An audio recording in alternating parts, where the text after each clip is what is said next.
Alright, YouTube, this is Jared with Omnivore Blade Works, Self-Reliance Essentials. We're going to make some Cerakote. We already shook the shit out of this sucker. Now we're going to mix up just a little bit, like 18, single batch. 18 cc's of part A, flat dark earth. Put the cap back on. All the noise is the exhaust fan running because you don't want to smell this stuff. It's terribly stinky. And then we go 1 cc of part B.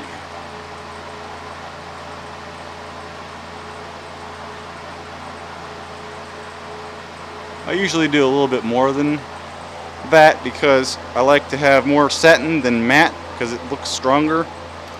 The coating appears to be stronger. Then I got my drill and I made a little hook on it so I can stick it down in the test tube, mix the paint, mix the Cerakote. I'm just going up and down and spinning it all around.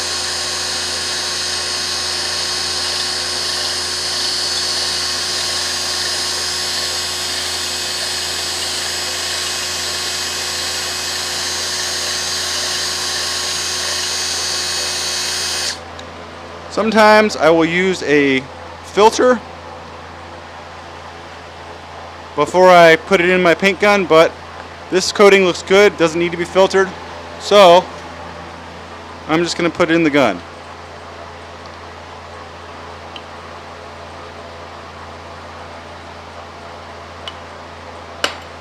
Then I immediately I'm going to wash out my graduated cylinder, because if I don't, then I'll forget about it and then it'll be all covered in dried Cerakote, which is really almost impossible to get off with any solvent.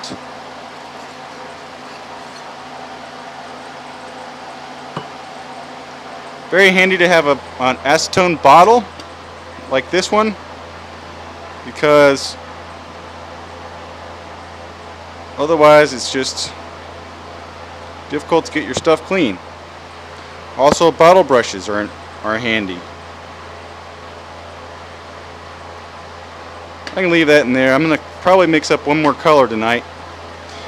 So now I'm going to get some hooks because I'm going to be coating some little floor plates for M14 magazines, because I was doing that as a side project to try to use up extra coatings whenever I have it. But you can see I got some M14 magazines, and some tomahawks and swords, shotgun barrel, and there's another tomahawk. So now I'm going to do these floor plates. What I usually do is I'll hold it in my hand from one side, get as many angles as I possibly can before I switch. And you got to think about where you're going to hold the hook. So actually I want to probably do the bottom first.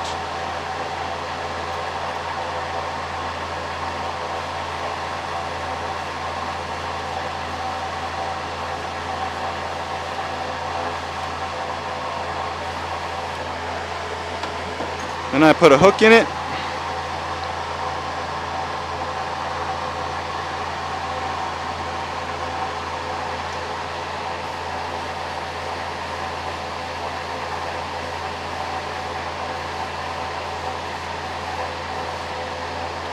And hang it up.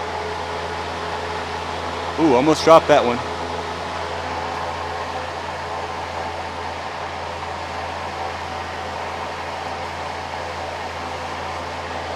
It's also really important to get your air the right pressure. We've only got a very small amount of PSI on this regulator. It's kind of a piece of crap regulator, but it seems to work.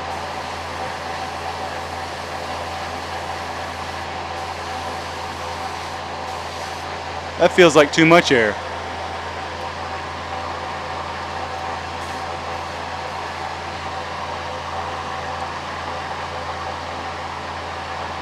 Yeah, I better hang that back up again. This was a really neat way to make a paint gun holder. A couple of screws, a rubber hose.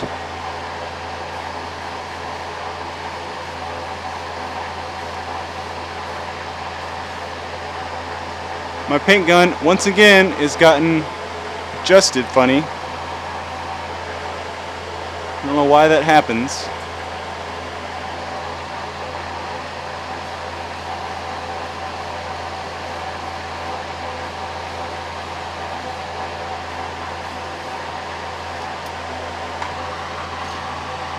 Doing this job is, you gotta basically see it through until you're out of paint, because you don't want to leave paint in your gun for very long, because then if you forget about it and start doing something else, then you'll end up having a gun that's ruined, clogged up,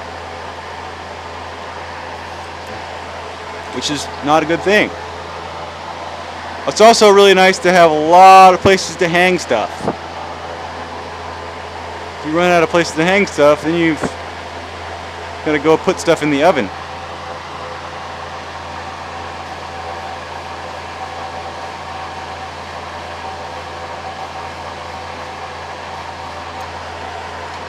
Floor plate's not a very critical thing in terms of how good it looks, but if you got a survival rifle and you're out in the bush for months or years at a time, you don't want them rusting, which is why I'm coating my floor plates along with my other rest of the magazines, because there may be a future in which we have a need to be out in the bush for months at a time.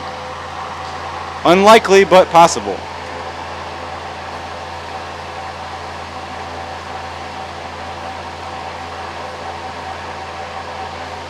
The Cerakote does prevent rust because it keeps anything from getting to the steel. Use this on all my knife blades and a lot of my guns, and I'm pretty pleased with it. It's very solvent proof, which is nice. So if you are using gun oils or brake cleaner or whatever to clean your guns, you're not going to have a problem with the finish coming off.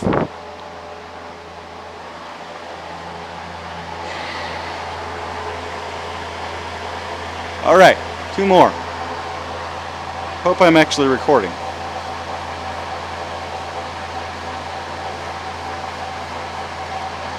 Now you got to keep the paint moving when you're doing this job. Keep the gun moving, because if you put it in one spot, you'll end up getting runs. And that's just something that takes a lot of time on task. You can't teach it really. You've got to just do it in practice. And you're inevitably going to screw up, because I've screwed up. And I'm about as perfect as they come at being an anal retentive perfectionist, and yet I've run out of space. So we're going to take this one to the oven. Now, a regular wall oven works. Convection oven is what you want, and you want to work your way in from the back, of course. And now it's raining, so this is good that I've got the last one ready to go, because the air is going to get humid as shit here in just a second, and then coating is no longer an option when it's humid, which is why I would like to have a summer home in Utah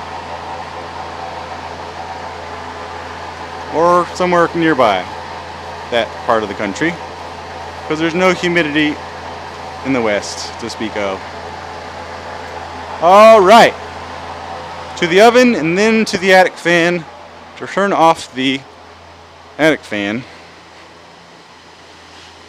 And you don't ever touch a part after you've Cerakoted it until it's baked, because if you do, you'll have a smudge on it, and then the smudge will never come off. Woo! It's raining. And then you'll have an ugly part. So what we're going to do now for, I'm going to take my glove off and then conclude this video. That was just, I don't know, 7 floor plates. 1, 2, 3, 4, 5, and then 2 more. That's 7 floor plates that I just did in this video. And then I basically cleaned up. Now I'm going to check and see how much Cerakote I've got left. That was a whole batch. So I've got extra, which I'm going to have to dump out because I can't coat anymore because of the rain. So I'll stop the video, and then hopefully you learned something and you weren't too bored. See you next time.